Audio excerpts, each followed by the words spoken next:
My name is Moise I'm from Roselle. I live here with my wife and two kids. So the issue I had with my home and how I realized it was a problem is the pipes were very old. So they would crack and leak in some places. So I got the DIY kits from Home Depot to patch it up.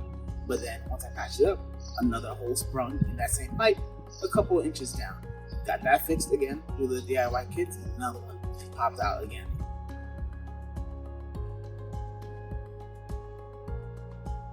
In order for me to connect with HomeServe, we actually reached out to our service provider, Elizabethtown Gas. They had a link for resources, and through that resources link, my wife and I, we applied for the HomeServe to help us out.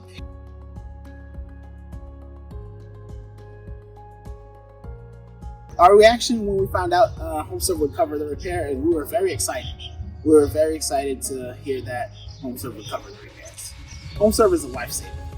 HomeServe, they came in, they found the contractors. The contractor came in and got the job done, and HomeServe took care of everything. HomeServe is a lifesaver.